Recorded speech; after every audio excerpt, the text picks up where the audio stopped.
Hello, I just wanted to demonstrate the new inclusionary zoning record for housing that will be included on any building, multifamily new construction, or conversions that are inside of the inclusionary zoning area.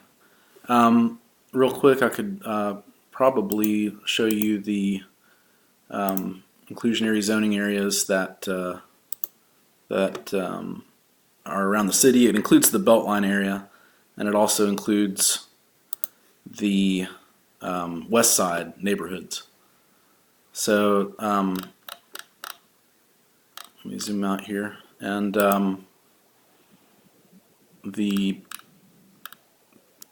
on, let me go to the layer list here, and let me remove a lot of these here so you can see it. Inclusionary zoning is the Beltline and this west side area. I'm going to pick a random address inside the area and just start from there. So let's see. This is going to be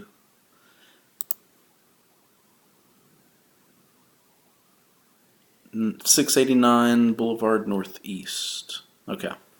So we'll just pick that one. We'll say somebody's going to build a new multifamily apartment building with, let's say, 36 units. All right, so we'll start this application.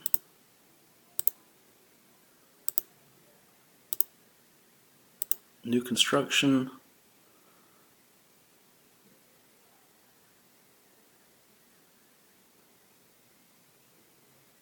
All right, and I'll just quickly fill this out.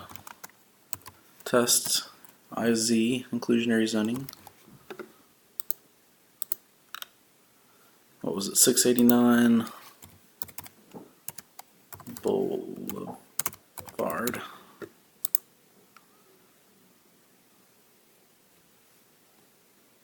Okay.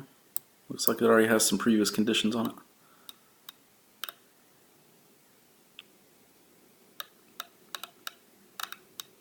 Alrighty. Put in a dummy license. I'm just going to say the owner is the applicant. Random numbers here. It's going to be, what did I say, 36 units. Alright, so what has changed on the intake form for both the multifamily new and the multifamily conversion is the total number of units is now required field to fill in. So say like commercial work stream here, right here, the total number of units, and I moved it over here closer. It was over here, and now I moved it over here so you can see it a little bit easier. 36 units. Okay, we'll just move on down. I don't think anything else is required.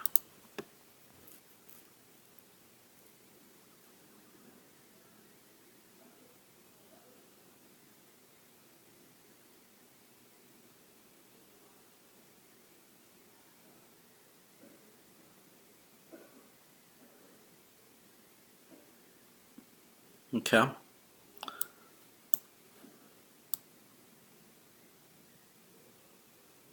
Now, I've added a few items to the zoning tab also to just the multifamily new construction and conversion. Of course, it's going to automatically fill in the inclusionary zoning when it searches for it through GIS with the values here. So looks like it's done that, and I'm going to go ahead and also I'm going to try to go all the way through this application, like from application intake to CO. So I'm gonna go ahead and append a building final inspection. Okay. All right, and we got this new BB number, and let's take a look at it.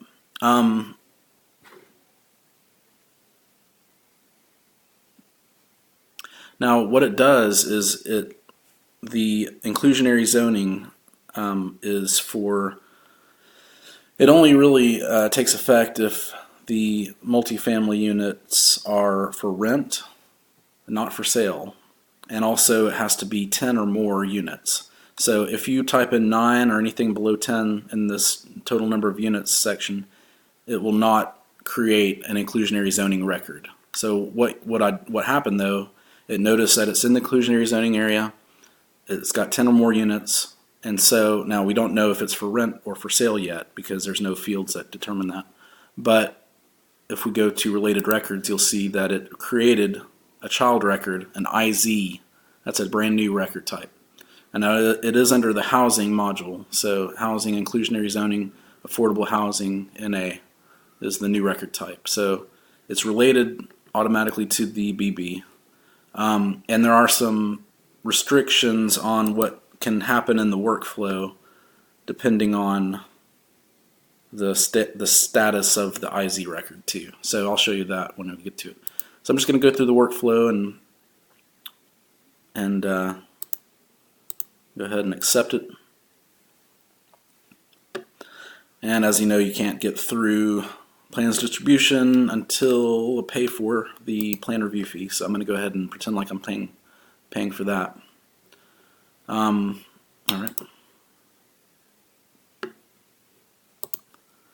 Pay in cash. Okay, I had to open my session.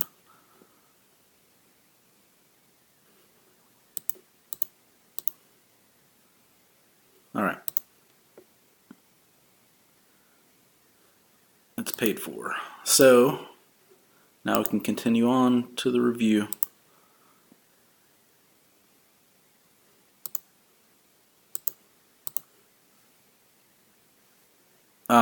One thing that I've added to the multifamily new and also multifamily conversion records are this new review task, inclusionary zoning review.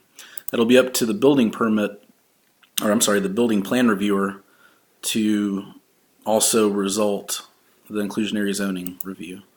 So I'm going to go ahead and, for the sake of time, I'm just going to do building plan review and inclusionary zoning review. All right. So the building plan review will say was fine, approved.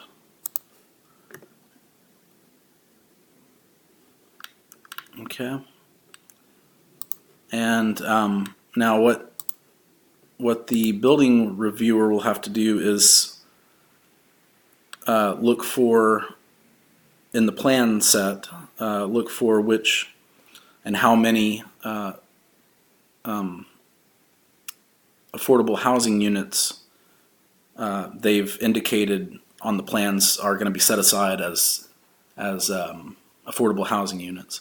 And the number will have to be either 10% of the total units or 15% of the total units, depending on which AMI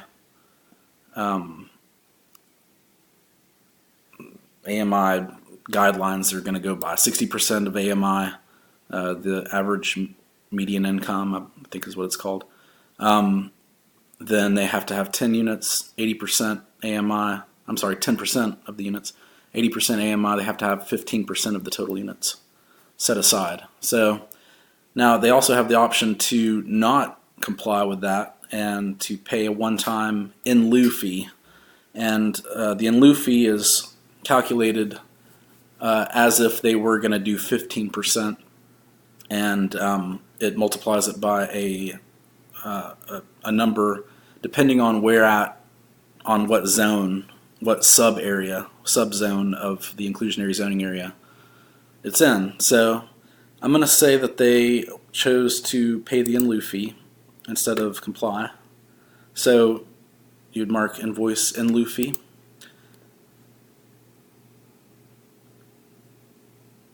So what that does is it invoices the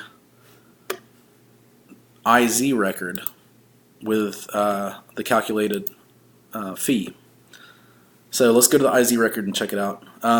It also updates the workflow here with what you put here. So inclusionary zoning review invoice in lieu fee is also here. Also what it does is it, I could look in the summary tab or the custom fields tab. Let's see. In the custom fields tab, it updates, when you create the record, it updates with whatever you put in the total number of units already. And from that, it calculates how many units should be 10% or the 60% AMI, and how many should be the 15% or 80% of AMI. So this 4 is 10% of rounded up, 10% of that figure, and this is 15% rounded up of that figure also. So it carries over the square footage, also the BB number. Now, if you said in lieu fee applied, or in lieu fee invoice on the BB record, it checks this as yes, and it also updates that to 0 because they're not complying with it. So, it also invoices the fees. So the fees are going to be over $1 million here, and that will show up on the, let's just, for the sake of looking at it, let's look at the invoice, the building invoice record for this BB. Now there's 0 balance on the BB, but there is a balance on the IZ that's related to it. So you'll see subtotal of 0. You scroll down, related caps, IZ has a invoice. So that's their total amount that they owe on this. I'm